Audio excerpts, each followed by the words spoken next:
Hello again, Benji here with Mill Creek Range, and today I wanted to talk a little bit about pan lubing. So this week I've been doing some casting for my 44 WCFs, and I've been casting up two different bullets. One is a cast from a Accurate mold. It's a 43-215C. It's a wide lube groove bullet, and it's great for black powder, especially inside of rifles. Carries a lot of lube down that bore, and it really helps to keep that fouling down. The next bullet that I've casted is again 44 WCF, but it's from a Lee mold, and it's a 429-200, and it's got two smaller lube grooves in it. I typically run that bullet through my revolvers, and then also I may run it through my Taylor and Company model 73.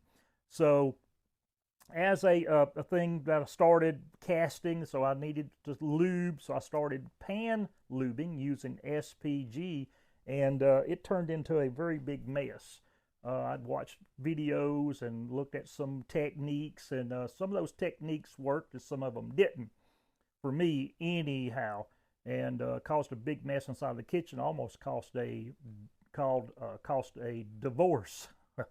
But it was quite kind of messy. But anyway, sort of got my technique perfected for me anyway. So I'm sort of go through a little pictorial guide of processes that I do. So I started out with two little pans picked up at Walmart from basically they're like a little non-stick cooking pans. They're shallow depth.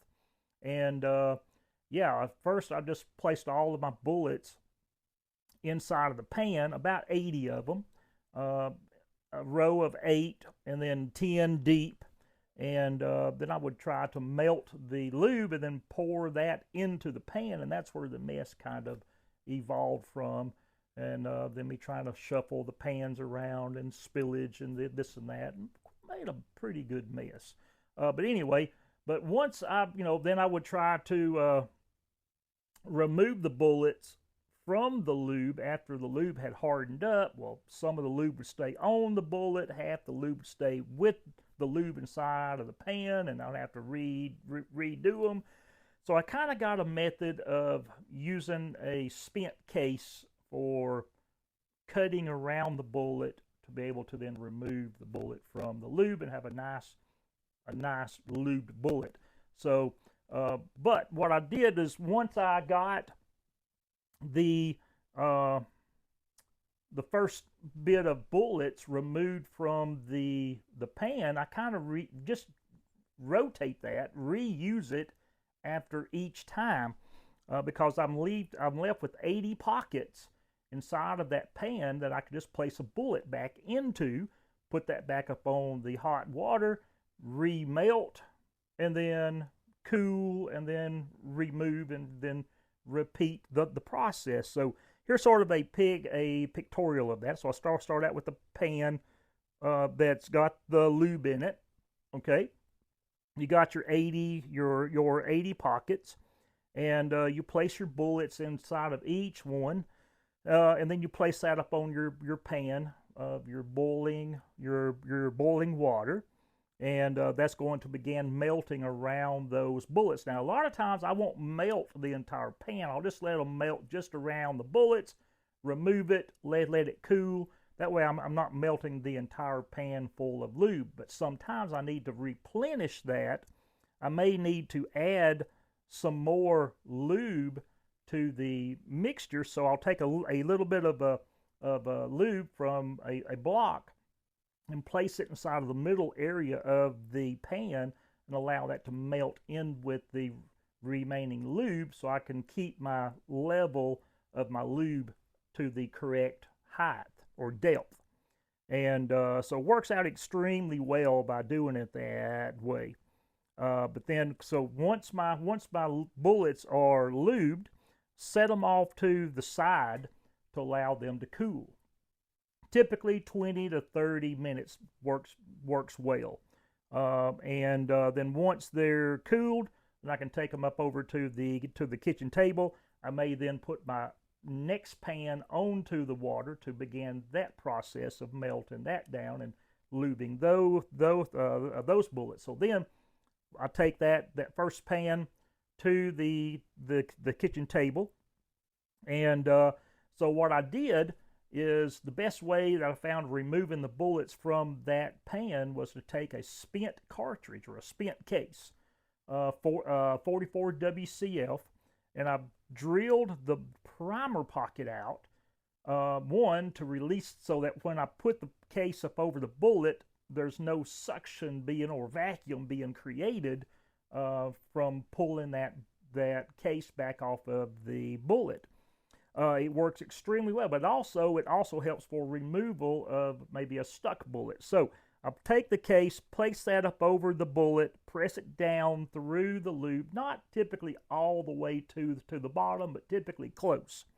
And then when I remove the case, I'm left with a nice little crown around that bullet, and then I can then take a pair of pliers and just pluck it out.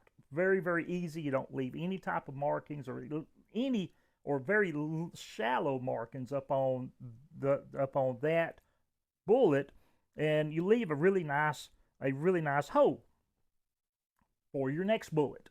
Okay.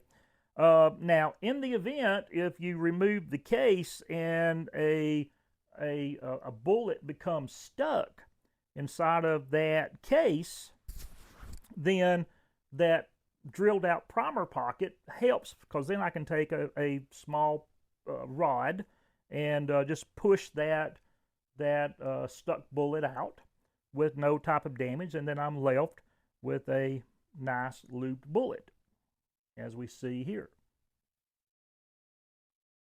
Now again, I'm left with my my pan with my 80 pockets. Now I just keep repeating the process until I have all of my bullets lubed, and then once I'm done, then I just take a piece of paper towel, place up over the pan, up over the top of the lube, so then I can stack my other pans on top of it for storage.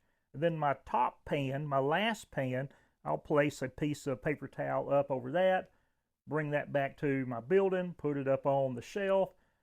I don't have to worry about dust settling up on top of it and contaminating my lube. So I've really conserved my lube usage by doing it with this method. For me, it has worked out extremely well, and yeah, I've done it several times now, and I think this is the method I'm going to stick with. And for me, that's how I typically pan lube my bullets, and it works out great, and I'm left with some nice looking bullets. Then I can then load up and then send down range. So anyway, hope that has gave you a little bit of insight on my method for pan lubing, and put down inside of the comment section, if you will, any tips, tricks, suggestions that you might have. I'm always up for trying something new with it. Again, I'm not saying that my method is perfect. I'm just saying that my method works good for me as of right now. Next month, it may not work well, and I may change. Just the way that it goes. But anyway, it's something I typically look at doing. And so I hope that you've enjoyed this little, this is how I do it episode of Mill Creek Range. And we hope to see you on down the trail sometime, and make sure you keep your powder dry. Y'all have a great day.